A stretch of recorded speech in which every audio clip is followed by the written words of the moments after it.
गुरु प्यारे सात संगत जी, बड़े प्यार और सत्कार से कहना धन निरंकार जी। सात संगत जी, दासी आप सभी के बीच एक विचार लेकर आई है, आशा है प्रवान करेंगे। सात संगत जी, प्यार से कहना धन निरंकार जी। सात संगत जी, आज मैं आपसे उस पीड़ा की बात करने जा रही हूँ जिसे आप रोज जीते हैं लेकिन किसी से कह नहीं पाते। सात संगत, हम अक्सर यह सोचते हैं कि जब सतगुरु माता जी की कृपा से ब्रह्म ज्ञान मिल गया, इस निरंकार दातार से हमारा नाता जुड़ गया, तो अब जीवन में सब कुछ अच्छा ही अच्छा होगा। सात संगत, हम सोचते हैं कि अब कोई दुख नहीं आएगा, लेकिन सात संगत जी, क्या आपने अपने जीवन में ये महसूस किया है कि आप सत्य की रूहानियत के सात संगत जी जितने करीब जा रहे हैं, आपके जीवन में संघर्ष, पीड़ा और चुनौती उतनी ही बढ़ती जा रही है। हम कई बार दुखी होते हैं और कहते हैं कि दातार, जब मैं तेरे बताए रास्ते पर चल रहा हूँ तो ये मार्ग इतना कठिन क्यों है। सात संगत, क्या मेरी भक्ति में कोई खोट है? आज अपने भीतर से इस अपराध बोध को हमेशा के लिए निकाल दीजिए। सात संगत, हम अक्सर सोचते हैं कि अध्यात्म एक पेन किलर है जो आते ही हमारे सारे दर्द मिटा देगा। सात संगत, लेकिन सच्चाई यह है कि अध्यात्म कोई पेन किलर नहीं है, बल्कि एक सर्जरी है। सात संगत जी, और जब सद्गुरु रूपी सर्जन हमारे भीतर के अहंकार और बुराइयों की सड़न को काटता है तो पीड़ा तो होती ही है ना। सात संगत, श्रीमद् भागवत गीता के 12 अध्याय के 5वें श्लोक में भगवान श्री कृष्ण ने इस विज्ञान को सात संगत बहुत पहले ही स्पष्ट कर दिया था। सात संगत जी, इस निरंकार अव्यक्त से जुड़ते हैं उनके लिए ये मार्ग शुरुआत में अत्यंत कलेश और कठिनाइयों से भरा होता है। सात संगत, अध्यात्म में जब परमात्मा किसी गुरुमुख को किसी महान उद्देश्य के लिए चुनता है तो सात संगत उसे 5 विशेष दर्दों या फिर पर्दे की भट्टी से गुजरता है। सात संगत, ये 5 दर्द एक एक करके हमारे जीवन में आते हैं। इन 5 दर्दों में से गुजर रहा हूँ सात संगत, लेकिन कई सात संगत जी संत इस दर्द को झेल नहीं पाते और टूट जाते हैं। इसलिए आप भी समझ लीजिए कि ये कौन से 5 दर्द है जो एक सच्चे भक्त के जीवन में आते ही आते हैं। सात संगत, ताकि आप इसे समझ सके और समझदारी से इस मार्ग में आगे बढ़ सके। सात संगत, इस मार्ग का जो सबसे पहला दर्द है, जो परमात्मा अपने चुने हुए गुरु मुख को देता ही देता है, वो है अपनों का अस्वीकार, द पेन सात संगत ऑफ रिजेक्शन।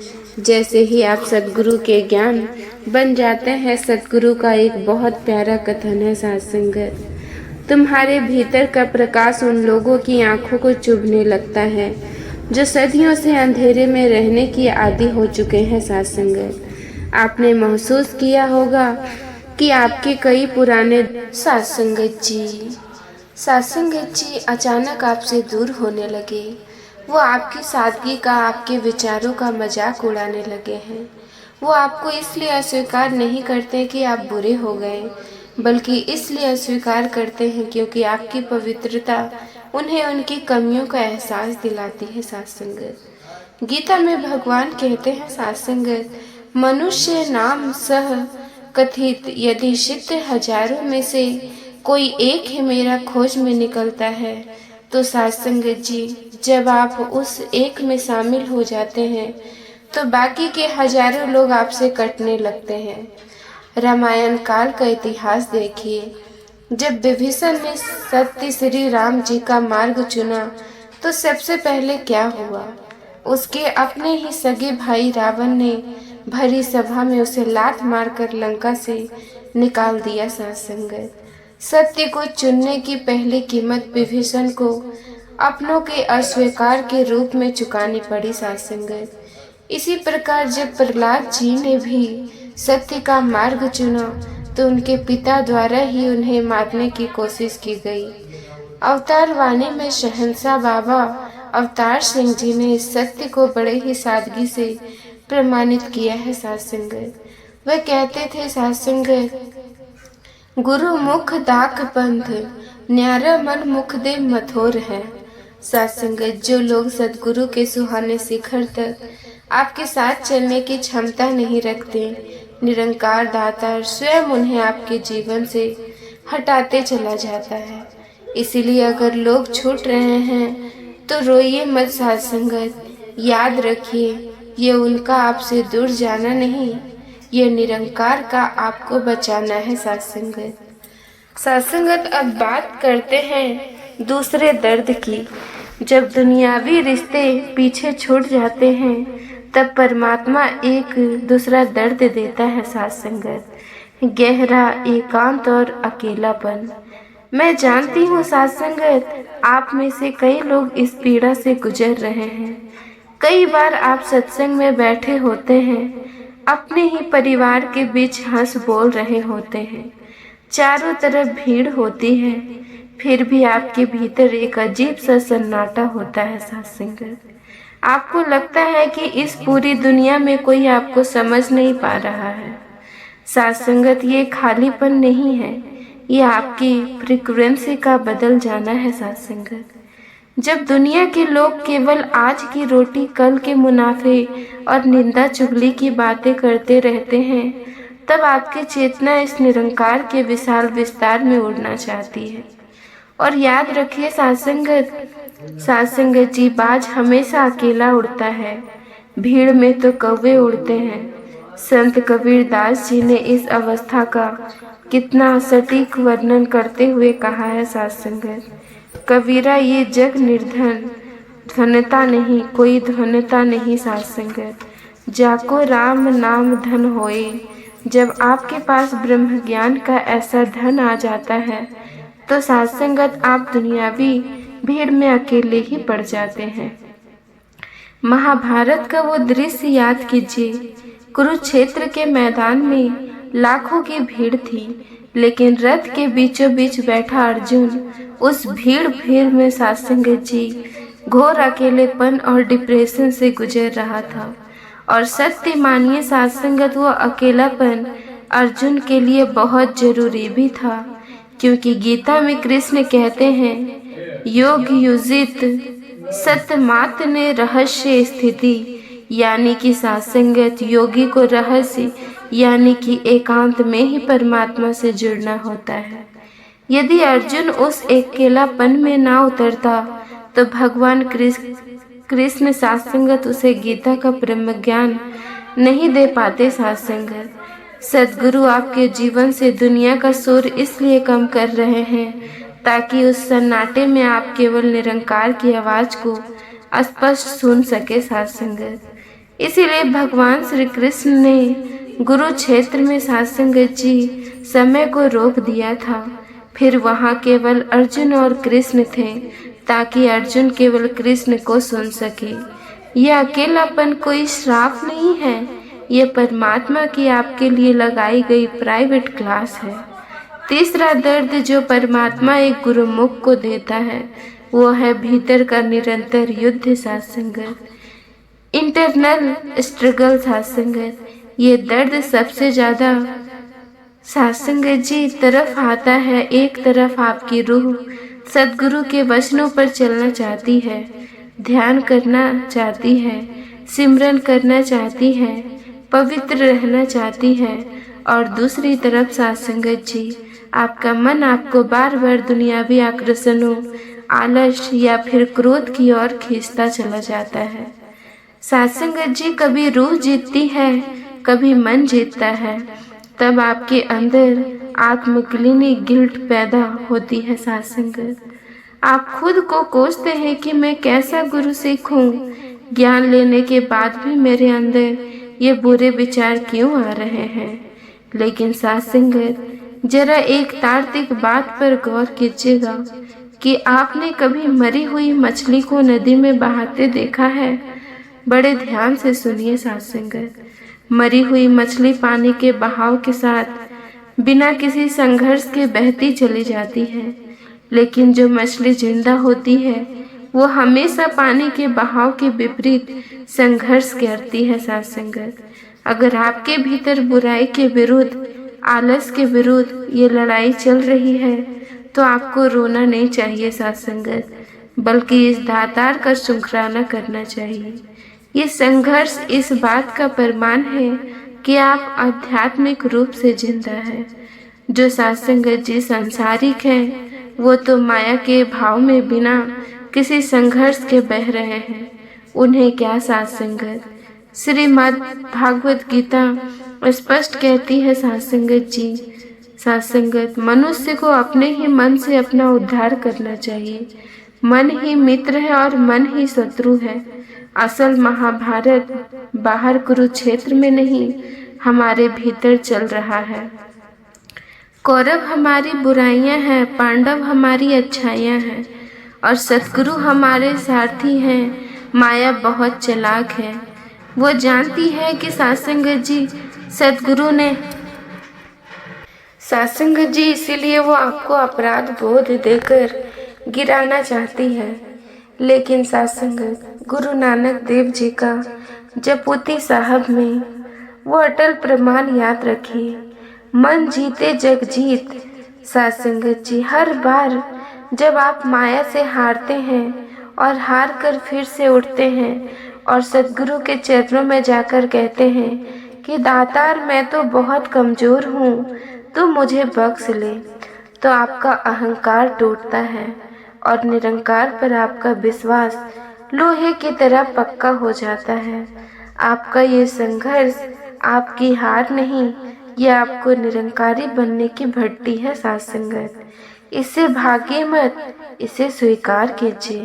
ये पहले 3 दर्द, अस्वीकार, अकेलापन और बेहतरी संघर्ष, ये आपको तोड़ने के लिए नहीं आ रहे हैं, बल्कि गढ़ने के लिए आ रहे हैं। सत्संगत, जिनसे हर उस गुरुमुख को गुजरना ही पड़ता है। सत्संगत, जिसे इस निरंकार ने चुन लिया है। मुझे यकीन है सत्संगत, आप में से बहुत से संत ने महसूस किया होगा कि हाँ, मैं इसी दौर से गुजर रही हूँ। सत्संगत, जब एक साधक, एक संत, एक गुरु सिख दुनिया के शोर और अपने मन के युद्ध से पार पा लेता है, तब परमात्मा उसके सामने एक बहुत ही गहरी और बड़ी अग्नि परीक्षा रखता है। सत्संगत जी, ज्ञान के मार्ग का चौथा दर्द सत्संगत जी जो परमात्मा देता है, वो है त्याग की पीड़ा, द पेन ऑफ सत्संगत जी सैक्रिफाइस। हम इंसान बहुत भूले हैं। हम अक्सर ये सोचते हैं कि अध्यात्म के मार्ग पर हमें केवल अपनी बुराई को छोड़ना है, अपने क्रोध को छोड़ना है, अपने पाप छोड़ने हैं। लेकिन सत्संगत जी, ये तो बहुत सामान्य बात है। जब सतगुरु आपको किसी महान उद्देश्य के लिए गढ़ता है, तो कई बार वो आपसे आपकी अच्छी और सुखद चीज़ों को भी त्यागने के लिए कहता है। आपका कंफर्ट जोन हो सकता है, आपके कुछ बहुत करीबी और प्यारे रिश्ते भी हो सकते हैं, यहाँ तक कि आपके जीवन की कोई सुरक्षित योजना भी हो सकती है। सत्संगत, जो आपको बहुत सही लग रही हो, लेकिन दातार भीतर से आवाज़ देता है कि इसे छोड़ दो। संतों ने कितनी गहरी बात कही थी। सत्संगत, एक बीज को अगर विशाल वृक्ष बनाना है तो उसे अपने बीज होने के उस सुरक्षित आवरण को तोड़कर मिट्टी में मिलाना ही पड़ता है। बीज का वो मिट जाना ही सत्संगत उसका असली त्याग है। रामायण काल का इतिहास देखिए। भगवान श्री राम को अगले दिन अयोध्या का राजा बनना था। राजमहल, सुख सुविधा, सब कुछ उनके पास था, लेकिन रातों रात उन्हें 14 वर्ष के अनुभव सत्संगत जी वनवास का आदेश मिल गया। क्या सत्संगत वे इनकार नहीं कर सकते थे? बिल्कुल कर सकते थे, लेकिन उन्होंने महलों के सुख को त्याग कर जंगलों के उद्देश्य को चुना। क्यों चुना सत्संगत? क्योंकि अगर राम अयोध्या में ही रह जाते तो केवल एक नगर के राजा राम बनकर रह जाते, लेकिन उन्होंने जंगल के कष्ट को चुना, इसीलिए वो युगों युगों के लिए मर्यादा पुरुषोत्तम राम बन गए। सत्संगत, श्रीमद् भागवत गीता में भगवान कहते हैं, साथ संगत जी, जो व्यक्ति अपने समस्त कामनाओं और सुखों को त्याग कर इच्छा रहित होकर चलता है, वही परम शांति पाता है। मिशन का सबसे पहला प्रण ही क्या है? तन मन धन साथ संगत जी निरंकार का है। जब आपने ये मान ही लिया कि ये शरीर मेरा नहीं, ये धन मेरा नहीं, तो साथ संगत फिर आपके पास अपना बचा ही क्या, जिसे छोड़ने पर आपको दर्द हो। कबीरदास जी ने क्या खूब कहा है साथ संगत, मेरा मुझ में कुछ नहीं, जो कुछ है सो तेरा, तेरा तुझको सौंप दे तो साथ संगत क्या लागे है मेरा। इस बात को अपने हृदय में उतार लीजिए साथ संगत। निरंकार आपसे जो कुछ भी छुड़वाता है वो आपको खाली करने के लिए नहीं छुड़वाता, बल्कि आपके हाथ खाली करवाता है, ताकि वो आपको कुछ बहुत बड़ा दे सके। त्याग से डरिए मत, ये बड़े बलवान पहली शर्त होती है साथ संगत। और जब आप अपना सब कुछ सद्गुरु को सौंप देते हैं, त्याग कर देते हैं, तब आता है इस मार्ग ये पांचवा और सबसे आखिरी दर्द, वो पीड़ा जो इंसान को अंदर तक तोड़ कर रख देती है। वो पांचवा दर्द साथ संगत, लंबा इंतजार। ध्यान से सुनिएगा साथ संगत, मैं जानती हूँ आप में से कई लोग इस पीड़ा को जी रहे होंगे। आप अरदास करते हैं, आप सिमरन करते हैं, आप सेवा करते हैं, लेकिन महीनों और सालों तक कोई उत्तर नहीं मिलता। परिस्थितियां जस की तस खड़ी रहती है साथ संगत। तब एक गुरुमुख का मन डोलने लगता है। आप अकेले में रोते हैं और सोचते ही हैं, क्या निरंकार ने मुझे भुला दिया है? क्या मेरी अरदास उस तक नहीं पहुंच रही? दातार तो सुन क्यों नहीं रहा? ये लंबा इंतजार इंसान के अहंकार के टुकड़े टुकड़े कर देता है साथ संगत। लेकिन यहाँ अध्यात्म का एक बहुत बड़ा विज्ञान काम कर रहा है साथ संगत। आपको लगता है कि देरी हो रही है, लेकिन वास्तव में परमात्मा कभी देरी नहीं करते, वे बस तैयारी करते हैं। God doesn't delay God. प्रिय साथ संगत, आप एक छोटे से झोपड़ी बनाना चाहते हैं तो वो 2 दिन में बन जाएगी, लेकिन अगर आप कोई गगन चुम्बी इमारत बनानी है तो महीनों तक सिर्फ जमीन के नीचे नींव खोदने का काम चलता है। बाहर वालों को लगता है कि कुछ नहीं हो रहा, लेकिन इंजीनियर जानता है कि अगर नींव गहरी नहीं होगी तो इमारत टिकेगी नहीं साथ संगत। महाभारत काल को याद कीजिए। पांडवों को अपना राजपाट वापस पाने से पहले 13 वर्ष का वनवास और अज्ञातवास सहना पड़ा था। क्या भगवान कृष्ण उन्हें एक दिन में राजा नहीं बना सकते थे? अरे जो सुदर्शन चक्रधारी हैं, उसके लिए क्या मुश्किल था? कुछ नहीं। लेकिन कृष्ण उन्हें सिर्फ एक राजा नहीं, एक साम्राज्य के लिए तैयार कर रहे थे। रामायण में माता सबरी का उदाहरण लीजिए। उन्होंने अपना पूरा जीवन श्री राम के इंतजार में गुजार दिया। क्या राम को सबरी का पता नहीं था? पता था, लेकिन वो लंबा इंतजार था। सबरी की भक्ति को उस शुद्धता तक ले गया जहाँ स्वयं भगवान को आकर उनके झूठे बैर खाने पड़े साथ संगत जी, तुम्हारा अधिकार केवल कर्म पर है, फल पर नहीं। इंतजार में फल की इच्छा को मारना पड़ता है। कबीरदास जी ने इस इंतजार के लिए कितनी मीठी वाणी कही है। धीरे धीरे रे मना, धीरे सब कुछ होय, माली सींचे सो खड़ा, ऋतु आवे फल होय। और अवतार वाणी में यही कहता है, गुरु सिख दुख विच डोलता नहीं। सच्चा गुरु सिख साथ संगत जी दुख और लंबे इंतजार में कभी डोलता नहीं। जिस महान आशीष और रूहानी मंजिल के लिए सद्गुरु ने आपको चुना है, उसका वजन बहुत भारी है, बहुत भारी यादें साथ संगत जी। वो आशीष बिना आपकी तैयारी के आपको मिल गई तो आपका चरित्र उसे संभाल नहीं पाएगा, वो अहंकार आपको नष्ट कर देगा। इंतजार के ये समय आपको तोड़ने का नहीं साथ संगत, बल्कि आपके जोड़ों को गहरा करने का समय है, ताकि जब सफलता की आंधी चले तो आप उखड़ ना जाए साथ संगत। जिस दिन इस निरंकार दातार का समय आता है, वो एक पल में आपके वर्षों के इंतजार को साथ संगत महावरदान में बदल देता है। आज के बाद जब भी ये 5 दर्द आपके जीवन में आए, अस्वीकार, अकेलापन, भीतरी संघर्ष, त्याग और लंबा इंतजार, तो रोना मत साथ संगत। आज से यह आपके लिए दर्द नहीं, बल्कि आपके सद्गुरु के दिए हुए 5 मेडल हैं। अब हमें ये नहीं पूछना कि दातार मेरे साथ ऐसा क्यों हो रहा, बल्कि हमें साथ संगत सीना तान कर कहना है कि दातार मेरी और परीक्षा ले। जिस क्षण एक गुरुमुख के भीतर ये भाव आ जाता है कि तेरा भाना मीठा लागे, तेरी हर रजा मुझे मीठी लागे, उसी क्षण उसका सारा संघर्ष, सारी पीड़ा, सारी समाधि बदल जाएगी साथ संगत। ये निरंकार कभी अपने चुने हुए गुरु सिखों का हाथ नहीं छोड़ता।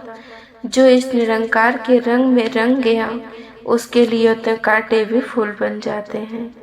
आप इस ब्रह्म ज्ञान के मार्ग पर अटल रहें। आपकी हर पीड़ा, आपके हर चरित्र को साथ संगत जी निखारने वाली एक छेनी है।